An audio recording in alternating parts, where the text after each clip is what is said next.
Pace bene, masih di mea culpa. Ada kemarin yang ditangkap karena membuat teror, katanya ancaman ketika Paus datang. Setelah itu ada juga YouTuber atau konten kreator yang membuat parodi atas Paus dan diolok. Ada yang berkata diadukan saja katanya. Tapi ada yang berkata lagi, ya sudahlah kita ampuni sebab bagi kita adalah pengampunan, saling mengasihi kita biarkan katanya. Nah, muncul bagi saya pertanyaan, apakah pengampunan adalah pembiaran pada kesalahan? Nah, ini satu refleksi menurut saya. Apa maksudnya mengampuni? Apa konteksnya? Saya mencoba mencari tahu ya di KGK, di kitab suci, di KHK. Ya, dari yang saya temukan bahwa memang pengampunan itu harus dilakukan karena kita mengikuti Kristus.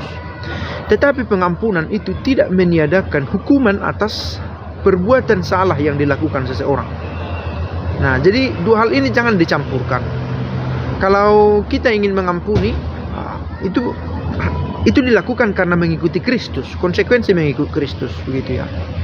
Tetapi hukuman adalah konsekuensi dari perbuatan salah yang dilakukan seseorang.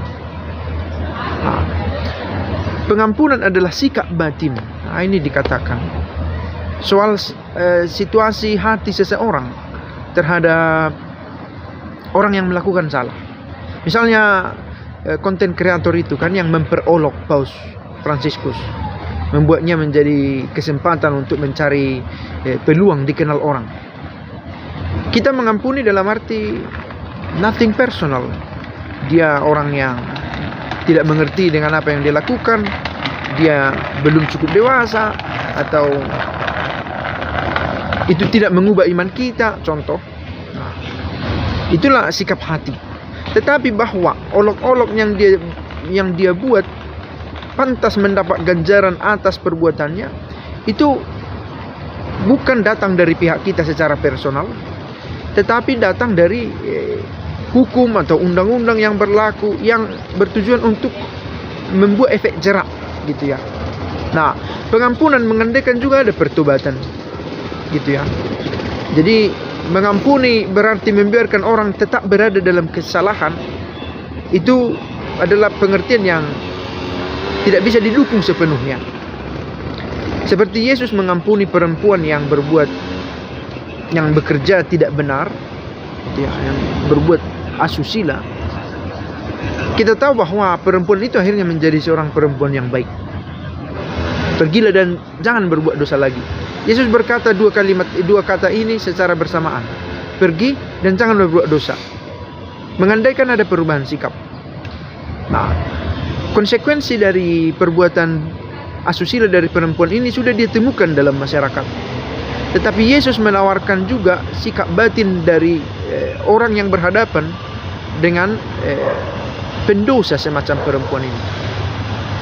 Nah, akhirnya kita tahu bahwa dua hal ini nggak bisa dicampur begitu saja, antara mengampuni dan membiarkan keburukan berlangsung.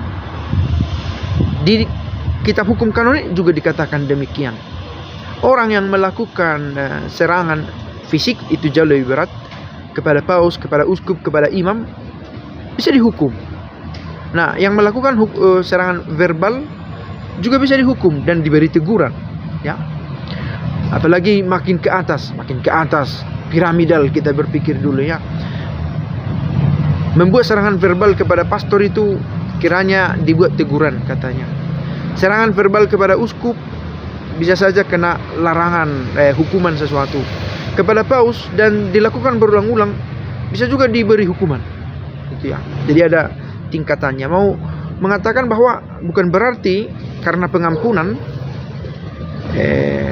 para pastor, uskup, dan paus ini kita biarkan menjadi senantiasa vulnerable, dapat dilukai, dapat sesuka hati diperlakukan orang. Itu bukan kerendahan hati, itu adalah kelalaian, gitu ya. Nah, membiarkan orang juga membuat pelanggaran. Nah, di satu sisi bahwa Yesus mengosongkan dirinya bukan berarti juga bisa diperolok-olok untuk level candaan ya. Diperolok-oloknya Yesus adalah karena sebuah nilai.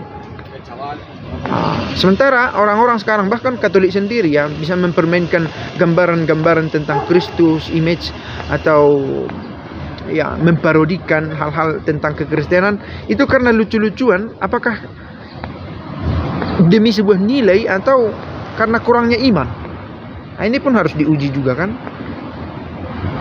Gampang sekali membuat pelesetan atas pernyataan-pernyataan dari kitab suci atau dari gambaran tentang Yesus. Apakah karena dia begitu beriman, begitu kompak dengan Yesus, atau karena tidak ada sense menghormati, tidak ada sense pada yang sakral gitu ya, sehingga memperolok-olok. Atau katakanlah, oh kami kan ini lebih mengutamakan kasih hatinya, maka gereja juga, di gereja bertiktok misalnya. Nah, apakah itu tanda sangat beriman atau sangat kurang beriman? Karena menjadi sangat tipis ya. Dan itu adalah efek samping dari kemerdekaan yang gereja selalu usahakan untuk umatnya. Kadang kemerdekaan itu dimanipulasi oleh umatnya sendiri. Nah begitu. Jadi parodi-parodi demi nilai apa? Dan apakah hal yang dikorbankan untuk parodi itu